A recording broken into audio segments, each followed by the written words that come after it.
These things ever trouble you, Bernard? Of course they don't. All that concerns you are your ledgers. You seem to have very little intellectual curiosity, despite Mother's best efforts. Was it Mother's best efforts that led you to lead a life free of responsibility? A life of frivolity? A life of faithlessness? The conflict between the two brothers, Albert and George, is what I mainly wanted to focus on.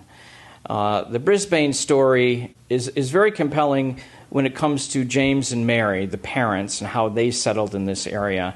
But I thought that really a post-Civil War, Industrial Revolution story might be more meaningful ultimately, because you want to capture the larger Brisbane experience in Genesee County and in Batavia.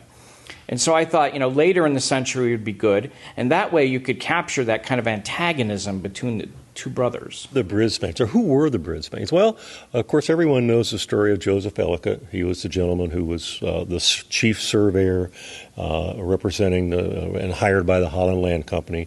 Came here from Philadelphia in the late 1790s. Brought along with him a young 22-year-old man by the name of James Brisbane. Brisbane worked as a surveyor for a time, but then Ellicott realized he was a bright young man and put him in charge of provisions. So James Brisbane set up a shop, a building where goods could be brought into the area and then distributed to the effort to survey western New York. James Brisbane had recognized the potential in this area for making money, and so he decided, when Ellicott came back here to set up a land office, that Brisbane wanted to set up a store. And so he obtained a loan from the Holland Land Company, and he set up the first general store. It was located about where today's post office is situated. He had a knack for buying not just land, but the right land. He must have owned 250 acres just in the Batavia area alone. Of course, he had that valuable property in Buffalo as well. But it was his investment in the Tonawanda Railroad that was inspired. In 1809, Albert was born, and then George was born in 1812.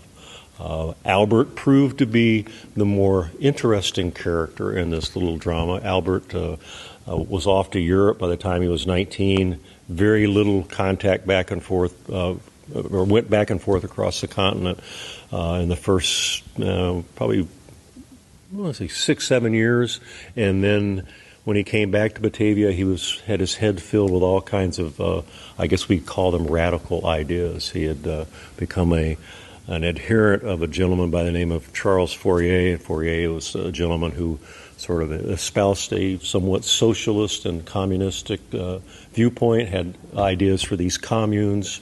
Albert, really, took to that like a duck takes to water. No, we should aspire to a more equitable distribution of wealth. There it is.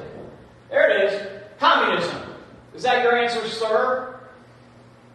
There might be poverty in this world, but there is a lot of slothfulness. Lazy men, confidence men, and you would reward them. They are not my equals, sir. They need to earn their bread as honest men do. George, capitalism is a callous machine. It's created the industrial workplace. Factories devour men, working them to death, while robber barons grow fat in their idleness. The building is important because it's the place where George Brisbane and his wife lived, and they are important people, historically speaking, in the history of the city. 1918, the building was sold to the city by the son of George, and the city needed a place for its offices because the former courthouse where it had offices had burned down the year before, and so it became Batavia City Hall from 1918 until about 2004 when City Hall moved to its current location. So historically it's important as a piece of architecture. It's historically important because of who lived there, historically important because it was our city hall. So the place really centers at their home, the Brisbane mansion that George had built and was completed by 1855. So now we're 25 years, almost 25 years into the future. They're both within about 10 years of their passing, and they're very much set in their ways. So the play is about them having this rather heated discussion about their different lifestyles, shall we say. Appears we are at an impasse. You will not listen to me. Can't begin to understand you. So stubborn. Father. Cordelia thinks I should give up on you. How can I do that? I recall we used to play horse together in this very yard. Fish together in the Tonawanda Creek, right over there. Those were simpler times. We knew very little of the larger world.